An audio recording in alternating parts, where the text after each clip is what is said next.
Built for builders, from beginners to pros, this is where great backyards begin.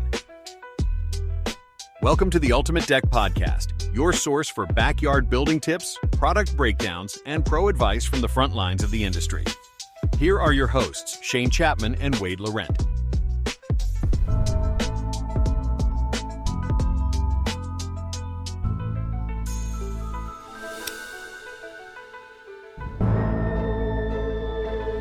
It's Wade and Shane, the Halloween edition of the Ultimate Deck Podcast. Welcome back, everybody. I think we should always do them on Halloween. Right? That's way fun. More fun. Anywho, it's October 31st when we're recording this anyway. I don't care when you're listening to it. It's the season of Halloween. So happy Halloween, everybody. Are you going to the mall today, Miss Lippy? Are you dressing up tonight? No, I don't think I'm going to dress up. Okay. I was thinking about that this morning, actually. I woke up and was just like I quite like Halloween. But when it's just you. Are you handing out Are you doing the candy thing at all? Are you even doing that? Or you're just shutting her, just like ball games on? It's hard to get into it. World's turned off. Yeah. When you're like, yeah. Like, I really liked Halloween as a kid. It was one of my, I think it was my favorite holiday. Do you remember? It's not even a holiday. What your favorite costume was as a child? Or not? Like any costume ever that you dressed up as, even in like college or something. Do you remember any? Any of your best? Like, I think I've been Dracula for like 30 years. I really like Dracula. Dracula's the one, hey? It's just every time I try to find something else. Oh, I did one last year that was really funny. I thought that was really good. I dressed up as Peter Pumpkin Eater, and Rhonda went as a pumpkin. Oh, yeah, right. I thought that was really funny. I thought that was a super funny one. Yeah. But classic. But almost always Dracula. I don't remember a lot of my childhood ones, but I think that my favorite one was probably when I worked at SaskTel. We would dress up because we were the marketing department, super creative bunch. Yeah. And we made Minion costumes one year. Oh, me and a couple. Man, I can't remember if it was everybody, if it was just me and one other guy, but we made our own. Like, we went and bought cardboard. And we made the whole things and pie plates for the eye, right from scratch. So good. And it was fantastic. And everybody's like, that is incredible. Did you get someone to go as Gru? I don't think we had a Gru, no. And then not years later, probably the next year or something like that, I then did it for he's 18 now. He would have been, I don't know what at that time, 10 or something like that. He wanted to be one of the evil purple minions. And I was like, oh, I can do that. Yeah. I can build that. It doesn't matter if we can find one because I can make one. So we did it again. We made him one. Super fun. That was fun. I haven't dressed up for years, but every year when we take the kids out in the middle of going, I always think, I should have dressed up. Yeah. Why don't I think to dress up? And so this year we went out shopping for their costumes and we just ended up at the typical places, Spirit Halloween and Party City and all these places. And at Party City, I happened to find a Captain Jack Sparrow outfit that was normally $70 and they were clearing it out for $10. And it had everything. All day long. It has the wig and the shirt and the pants and the scarves and the bandana. And you should have worn that to work today. Dreads and a complete suit for $10. And I was like, oh, done. Even at $70, I was like, that's a pretty complete outfit for $70. Because you can wear it. You wear it next year. Forever. Nobody cares. And the other good tie into that, the reason it was even better is because we just got back from Disneyland at the end of August and the kids saw Captain Jack Sparrow there. So there's little barges or little flat ferries that go across the water over to Tom Sawyer's Island. Okay. And we went on it and it just so happened, he's not always on there, it just so happened the time we went, the character Jack Sparrow was on that barge. And so the kids got to hang out and talk with Captain Jack Sparrow. And they rode the Pirates of the Caribbean ride we did that ride 10 times while we were down there. And so it was relevant to that too. I was like, oh, this is perfect. $10, done. Complete costume, done. No effort, done. And currently relevant in our family because we just got back. Done. You're going to wear that 3 or 4 times. This week. You'll be sub $3 a wear. Oh, totally. Cost this per will wear. Be over year over year over You'll year. be down to $1. Yeah, by the time that thing's So I am dressing up this year. So that'll be fun. Yeah. I don't know what I'm going to do. I always feel like I should go get candy, but that would mean I have to do that this afternoon. I have not done it. So go do that this afternoon. I'm leaving at 12. I'm going to go watch my kids. I want to go hunting. Every year they do like a parade of their costumes and stuff at school. Yeah, That's today at 12:30. So I'm going to go do that. And I'm just sitting here thinking like I should leave earlier and go dress up. Yes, you should. Yep. I got to go put some eyeliner on. Try and get a you have to put eyeliner on. Wooden leg. Captain Jack Sparrow's got all of his limbs. I was talking to Megan this morning. She told me that I should get a little thumb cap and put it on, and then I could go to work as a whole human today. She was like, you don't have to do much. Just get like a thumb cap, and then you could go as like what you used to be. So I was like, that's really funny, actually. We were doing inventory on Saturday. Speaking of thumb jokes, we were doing inventory on Saturday, and we had one. I was helping out, and Jordan, one of our guys, was pre-counting ahead of me, and then just like sticky noting the things. And so I got to this one thing, and it was like it was like railing posts, Vista white railing posts, and he had marked on there 4, and I could see clearly there was 5. And so he was on to the next thing, and I was like, Jordan, did you count these or did Wade? He's like, and he thought I was said it seriously. He's like, no, I did, because you weren't even here. Yeah, like, you were in Saskatoon. I was in Saskatoon. Yeah. And he's like, no, I did. And I was like, oh, strange. Do you have all your thumbs? He's like, yeah, I almost lost one when I was 12. And I was like, oh, and he tells you a story about his thumb. He's like, yeah, but why? And I was like, well, because there's clearly 5 posts here and you just wrote 4. So I thought maybe you were just missing a digit. Yeah, there's a whole handful. Oh, there's a handful of posts sorry, here. my bad. I just ripped them. That's funny. Yep. So in the spirit of Halloween, we are talking about some horror stories, the scariest things that homeowners do when they're building a DIY deck.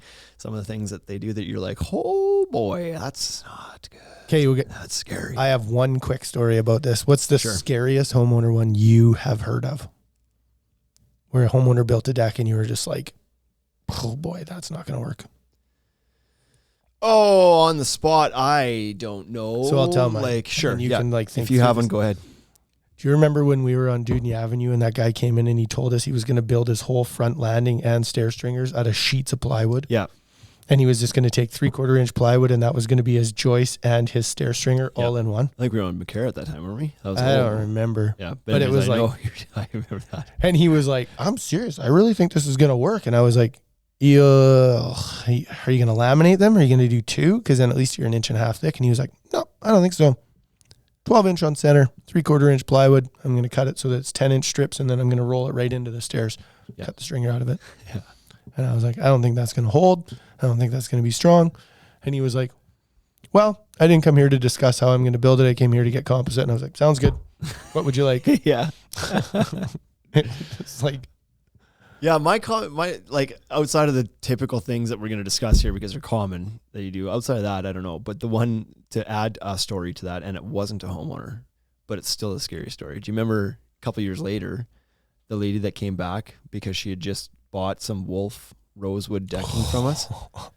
Yes. And she came, bought the materials. She's like, I got my own contractor. He's going to do it. And we're like, sounds good. And then she came back like, I don't know, it was months. It was like 3, 4, 6 months later at most, like same season. Yep. And she brought back a piece of the decking. She's like, I need you guys to give me some more of this. And we're like, oh, okay. How many more do you need? She's like, all of them. Like at the same amount. We need to replace them all. And like you guys, and I believe she thought we should just give them to her. She wanted it. Or a huge discount. She wanted a huge discount. Because her quotations contractor stapled it all down. Face stapled with a crown stapler. 1.5 inch crown stapler. And they all pulled out.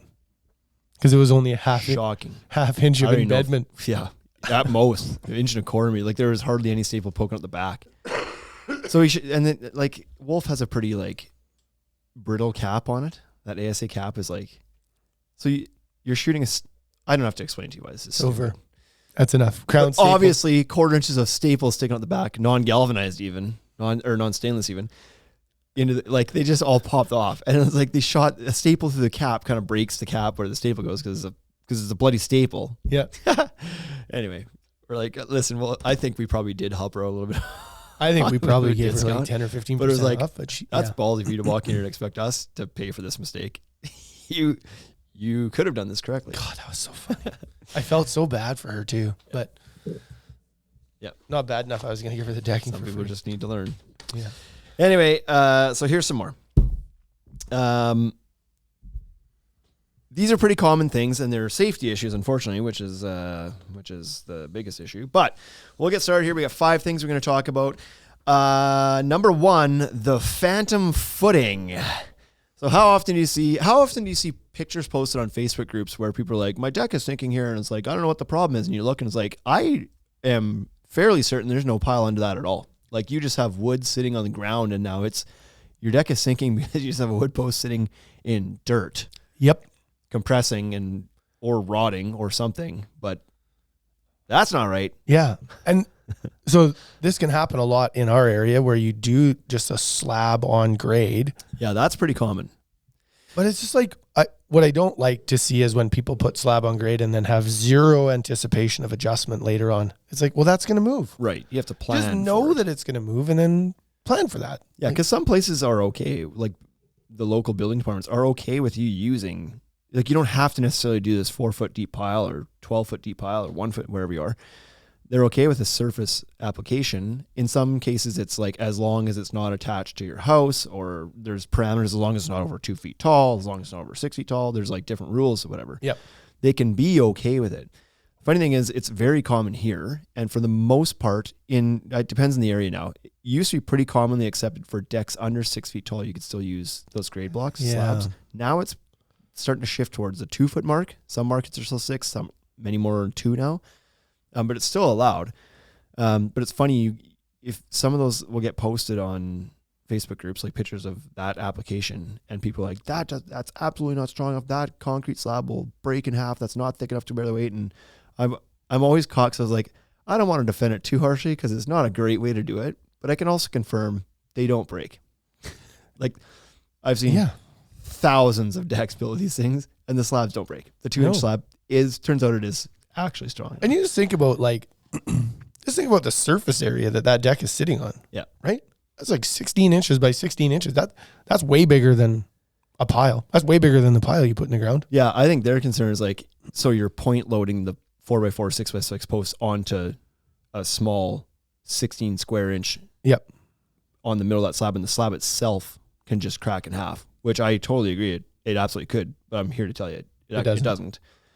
It sure could have didn't have enough of them or whatever, but I've never seen them break in that application. But there's no rebar in it. There's no fiberglass weave in it. There's nothing structural in the slab. I think there's like fiberglass mat. There very well could be fiberglass, like just filled ripped in up fiberglass in there, right? Yeah. I think if somebody really pushed me on it and they were like, this needs to be really, really strong and it has to be on grade and it has to be adjustable, I would do slab and then deck block. Because then you go from 16 to 11 to 4. Dissipating the weight gradually. Yeah. Goes down. Anyway, but so that might be okay, but random pavers, sometimes you'll see people just pull like a little 4x8 Holland paver or something out of their. I just need to make so that what they got. Just so my 4x4 doesn't touch the dirt, and they put just a block of wood. Yeah. Or the cottage blocks straight in the dirt, and then that's not spraying the weight enough. I've seen some decks before. I actually went and fixed a buddy's deck, or a guy I used to work with deck years and years ago. He's like, I think I need something where you come over and look at my deck, because it's like some of the posts aren't attached anymore. I was like, what do you mean? And so I go out there and I can't remember the size of it, but it must have been out like maybe it was 16 feet deep or something, because it had a mid-span beam. It had like 2 beams, and the middle beam was just like hanging out underneath, and the posts had like a couple of them had fallen over because those footings had sunk. Yep. But the outer beam was still holding the deck up, so the footings in the middle were just like all the posts are falling over. I was like, there's no adjustment on them again. Right. Cottage blocks sitting on dirt, but no adjusters on them or anything. Probably because they had built that deck when they built the house, and then the ground closer to the house settled. Yeah, maybe. Who knows? Yeah. But so anyway, you just need to make sure that you either do a proper full depth pile, especially if it's a larger job or it's higher or supporting a roof structure or whatever. Sometimes you're going to have to do it. And if you're going to do the surface block way, do it properly. Understand that you need to now maintain this deck, because it will have movement through frosting, heaving, or settling. Yep. It's going to happen. So, and again, that's not the worst thing in the whole world. I've talked about this lots with people in the store, that everybody has this idea that you don't want your deck to move or shift or do anything like that. And that comes from not wanting your house to move. But if your house moves, then your doors don't open, and your tolerance inside your house is 1/8 of an inch. If the house moves 1/8 of an inch, a door doesn't work. Yeah. What on a deck, if it drops 1/2 an inch, nothing changes. Yeah. When it drops 1 inch, then you're like, oh, now I walk funny on this deck. It's but you can move that back up and it works fine. So. That's right. Yeah. Number 2, the joist space jigsaw. Oh yeah. So I'd say most homeowners and DIY are fairly open to doing it right the first time on a brand new build. Where this pops up more often than not is when they're replacing deck boards on an existing deck, and then there's sometimes some resistance on what they need to do to bring this up to what composite decking might require. Unless you get the guy that's like, I always over-engineer everything. Yeah, sure you do. Yeah. A somewhat common scenario can be if somebody's original deck was built with 2x6 decking and they framed it on 24 inches on center because that was okay at the time for 2x6. Still is okay. Still is okay, but more common before. So you see the scenario and they just want to replace that and put composite decking on it. Like, we're just going to pop these boards off and put composite decking on. We're like, oh, okay, what do you framed at? And it's like, they often don't know the answer to that question, but sometimes the answer is, well, it's 24 inches on center. I'm just going to put composite on top. It's like, you can't do that. You got to add joists in between.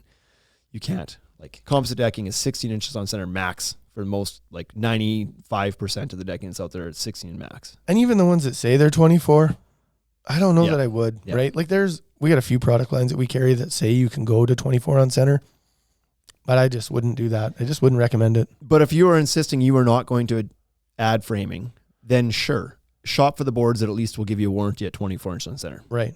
And you're limited on those. There's only about 3 of them. I think you can do, it's typically, it seems to be the ones that have the fiberglass sheet in them. Right. So like a Wear Deck or Everlast,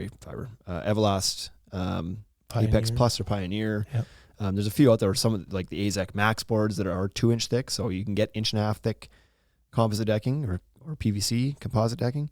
So that can work as well. The tricky one is when people have, because I would say that most of the time when people have 24 inches on center, they're okay with adding another joist because they're like, oh, then I'm at 12. Then I'm like, that's okay. Yeah. But sometimes when people have 16 inches on center and they're doing PVC or they want the new decking to be diagonal and you're like, well, now you need to add joists. And they're like, it's crazy. I'm not going 8 inches on center. I'm not going to add more joists. Yeah. It's like, well, you need to. You should. You can't do 16. You can't. So either tear it all apart and reframe the whole thing to 12. Do that. Or add for 8. Yeah. But it's like, you're better to tear it all apart and frame 100%. at 12. I don't love adding brand new framing in mixed with 20-year-old framing for a few reasons. It's like it'll be different dimensions, can promise you. The stuff that's there is dried out and stable, and stuff that you're putting on, I shouldn't say stable. It's dried out. It can still swell and whatever, but it's more stable than the new stuff that's going to go in. Certainly. Like you can try to install them so everything's flat today, and as soon as that new stuff dries out, it's wavy. Gonna pull it down, right? It's going to pull those deck boards down, and it will be wavy. Yeah. And what are we talking about here? You're trying to save a few $100. Yeah, $300 tops in decking or in joists. It's always a tough one. You want to save the beams because they're in great shape, fine. But I think all the joists should be the same material. You want to cut up your existing joists and use them for blocking and other things, fine. But mixing old and new joists is not a good practice, I don't think.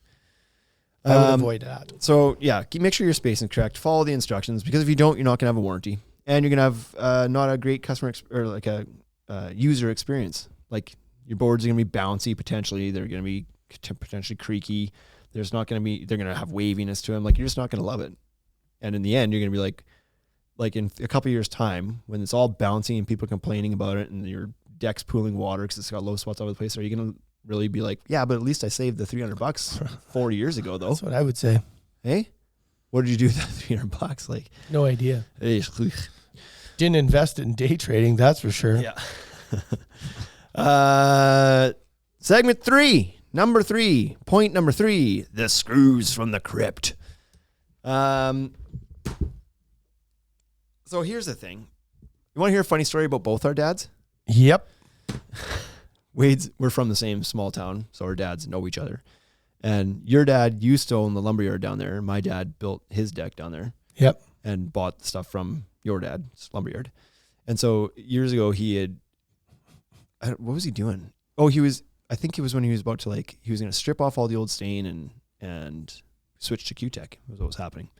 Anyways, years and years ago, he was trying to replace some boards or something like that because it's ground level and he had used a stain that was like paint essentially. And it was all flaking off and probably causing boards to rot because it's ground level. So anyways, he was going to replace some boards, and he was complaining because he's like, all the screws were snapping when he was trying to take them off. And then when I was down there, I was like, well, you got all, like, they're all gold construction screws. Why would you, like, my dad he's always been savvy construction wise growing up. He never passed along to me. I wasn't interested in it, but he himself was mechanically inclined and construction inclined. But he used all interior gold screws for it, and then was like, well, they're all broken now. They're all rusted out. And I was like, well, yeah, because they're not for this. Why would you use that? Yeah. Well, that's what they gave me at Harry's Lumberyard. It probably wasn't your dad, but it might have been. Yeah, it could have been. Who knows? But that's what they gave me. So, and it was like, well, that's the wrong fastener. So you should have used the coated ones, because then you could have at least been like, I used the right ones and they still rusted. Right. Because they do, as you bomb them in, that rubs all that coating off and they just but at least you tried harder. Yeah. Anyway, mixing and matching. It might have been green. That's probably been the problem. Your dad was trying to do brown deck boards, and the screws that my dad would have had would have been green. Yeah, maybe. Yeah. Like, well, that's wrong. Yeah. Fastener type is an issue on DIY decks especially, and for a multitude of reasons. The type of metal of the fastener they're using, the type of fastener they're using in the different applications. So we've talked lots about this over the years. People using regular deck screws and hangers, for example, or drywall screws and hangers, or flooring screws and hangers. Basically anything but with the, like, literally for some reason, anything else. They're just like, nope, I'm not using that screw. I'm not trusting Big Pharma, big fastener here. You're not going to make me use the right fastener. Use my own fasteners. I'll use whatever's in my shed. Thank you very much. Needs to be 1 1/4 inch. Sounds like a coarse thread drywall. I might just staple these bloody hangers on. I got this crown stapler. Super. It's a journeyman tool. You can use it for anything. What is that? Oh, man. I forget where it is. It's like stapled the deck on, wrapped it up, job well done, got paid, moved on. Yeah. Right? It's like same with your hangers. It's like face stapled them on, bombed some drywall screws into them, got paid, moved on. Yeah. Right. So that's a common area, is like in your structural connectors, your joist hangers, your hurricane ties, your post to beam connectors, all that crap is supposed to have a fastener that can handle the loads that are applied to that connection.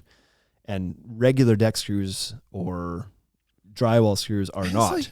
They're not meant for that purpose. They're not treated and heated and engineered for doing that kind of work. And they can. And you know what size of tire you should have in your truck? Is it 275, 18, what, right? 275, 65, 18. That's what you should. And it's like, well, that's not what I have in my shed. I got a 230, 12, 12. That's what I have. I'm using that. Because big tire. Well, that's ridiculous. Yeah. Like, you would never do that. Yeah. It's like, your vehicle should run on pure unleaded fuel. It's like, well, but I got mixed fuel in my garage. That's what I'm using. Yeah. What? It's so silly. Like, just get the right fastener. It's not. You're not. It's not really. Yeah, there's what are you saving? There's no decision to make in this scenario. Yeah. It's not like should I or shouldn't I. It's like, no, just use what you're supposed to use. It doesn't matter if you have alternatives. They're not alternatives. Just because they look like a screw and drive like a screw doesn't mean they're the right screw. I blame gluten-free cooking. Sure. It goes way back to then, because it used to be like you could just bake stuff with normal flour, but now you have to have rice flour or bamboo husk flour. Yeah. Right? I'm not sure what the parallel is, but yeah. Well, it was just like people were subbing things in. They're like, oh, I'll just put in whatever. Yeah. It'll be close enough. It'll taste fine. Yeah. Zucchini. When you used to get chocolate muffins and they were zucchini muffins, it's like, don't do that. You know what, though? They're supposed to be brown sugar. You never really tell. You can tell. You know what? Here's an argument to go on a tangent. As far as putting zucchini in stuff. These people don't care about the screws anyway. Or anything. Yeah, right. When you're kids and you don't like something and your parents are like, just eat it, you can't taste it anyway. Yeah. Then why put it on there? That was always my argument as a kid. It's like, you eat the pizza, they're like, oh, there's onions on here, I want the onions. They're like, you can't taste it anyway. Then what the was the point in putting them on there? You can't taste just because? Yep. Right. You can taste them. And if you can't, why do it? You're wasting the onions, wasting money. Anyway. Was there a food that you ever had to olives? Eat, that you had to sit and eat? You had to sit and eat it? What's the one meal that you couldn't eat, but they would make you sit there?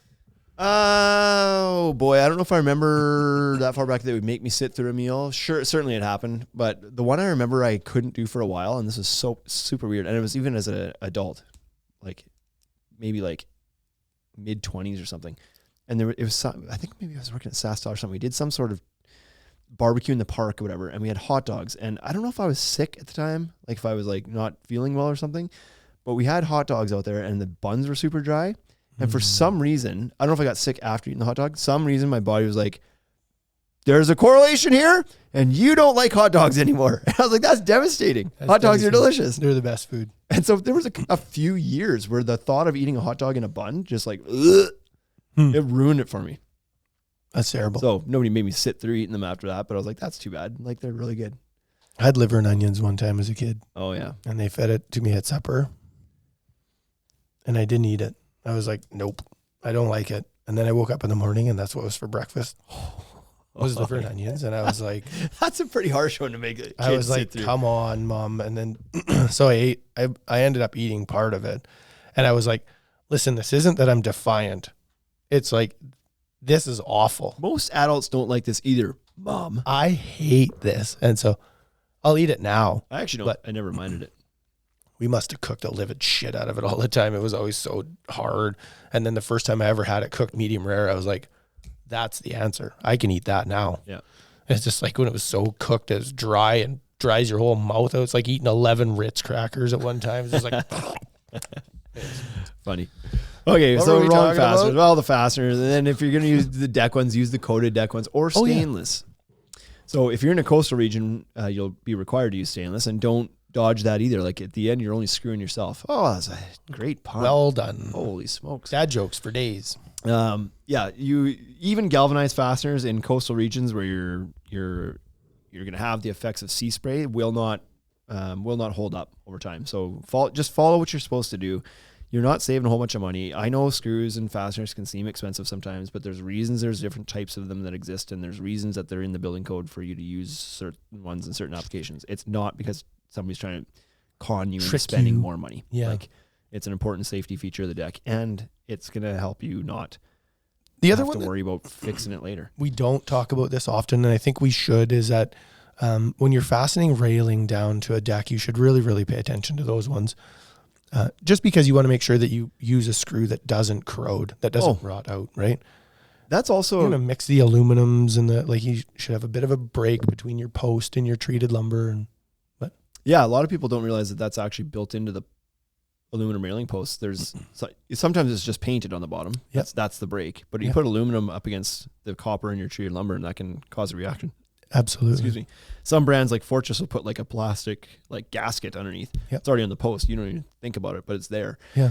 But that brought up a good memory or point for me. Remember years ago we took some Regal training, and one of their biggest things was we just found out that people have been using the leg screws to fasten our post down into the decking. Just so you're aware, those are not the right fasteners. Yeah, the ones they were meant to fasten the wall bracket to a wall. Right. They're like a 1/4 inch little leg bolt, 2.5 inches long. Yeah. And they're coated, they're painted to match like in the colors of the railing. Aren't they like their code is what? RSCP-24, right? Regal. Sure. Yeah. Yeah. And then so people were using these because it was like, then they didn't have to get the base covers because these leg screws were painted the same color as the posts. Yeah, yeah. Look all right. They're using them, but it's like it's only going through that 1/4 inch plate, inch of decking, and so it's only getting an inch and 1/4 bite into the framing, and they're not a very big diameter screw to begin with. And so anyways, they're like, please stop using those. Those are not the right screws for that. These are actually for this other application, these wall brackets. Yeah. I was like, oh, okay. Yeah. So anyways, nothing is more dangerous than a unsafe rail. Correct. Which brings us to number 4, the Ledger of Doom. I need an echo thing. Do we have an echo button? I don't think so. We have this one.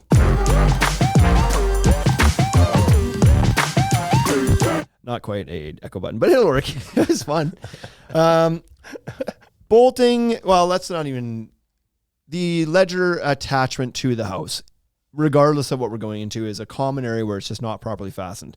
Sometimes you've got expansive wedge anchors into brick, which that doesn't work. Ever. You got nails holding up your ledger board. That doesn't work. You have interior, smooth shank, Yeah. non-galvanized. righties. Yeah. Or you've got deck screws screwing that ledger on. Yep. Or you've got whatever they had. Not a drywall screw. They're too short. Too short. They know that. No, let's just bury it. So That's a major issue. And we've talked about this lots before, that a pretty common scenario in this part of the world is home builders that will put the ledger board on at the time the house is being built with no intention of building the deck. They don't build the decks in here very often, but they'll put the ledger board up because they know a deck will be going there.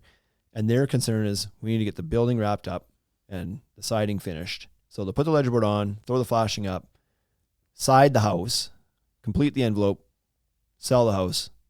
Owner is responsible for way the faster to say it like that. The homeowner is responsible for the deck part. The homeowner doesn't know, though, that the ledger wasn't put on there properly. They didn't realize that Why it was would they just think tacked up there. Why would they think it would be on there incorrectly? Like, It's essentially the windows were installed properly, Yeah, and they're in the house. everything else should be done and properly. The whole Fixed and house is ready. done properly, and so it's not silly to think that they would think that ledger should be done correctly. Yeah. It for sure. I'd bet everything that there's no blocking behind that. Yeah. They didn't. Anyways, And I just wish they would, because, I wish they'd leave it off. well, either leave it off or put it on properly. I want them That's to not leave too it much to off. ask, is it? Because it's super easy to know where the bolts need to go when you're doing it at that stage before everything else is closed up and the basement's finished and everything else. Like, Yeah, just it's do not it when insulated. you can. Right. It's like you could, and take the extra, it's going to cost you an extra $4 and like 20 minutes of time just to bolt that ledger board on and knowing that it's done properly. But anyways, it's commonly not. Or like we just said, sometimes people bolt into brick, and brick is not structural. 95% of the time it's not structural. And even if it is, wedge anchors and brick is not good. They're not strong enough to have a bolt expanding and applying that pressure on them. They'll break. But often they're just a facade with an air gap behind it, Yes, and it's a just like, veneer. it's It's like, just a, Well, I fastened my ledger to my vinyl siding. What? Yeah. Don't do yeah. that. So there are connectors. There's some places that do allow you to bolt through the brick into whatever's behind it using big 5/8 bolts or threaded rods, whatever. They'll let you do that. Sure. And there's also some connectors like the BVLZ from BVLZ, is that what it was? Brick Veneer Ledger Ledger? Connector, BVLC-Z, from Simpson. Mhm. That's intended for this. It's a wacky little looking bracket, but it's engineered to properly connect to what's behind the brick and not stress the brick. Yep. So there's ways to do it, or float the deck, or just don't attach the ledger and float it. And Yeah. like whatever. It's But fine.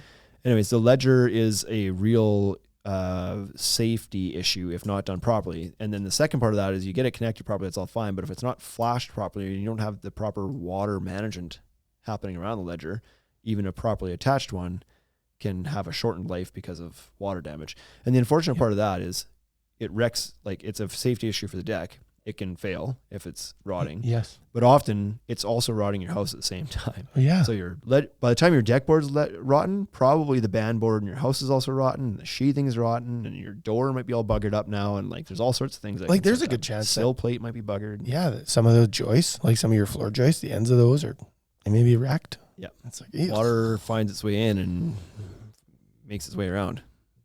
So the ledger of doom. So make sure that that's connected and flashed properly. Or else. Number 5, the disappearing permit.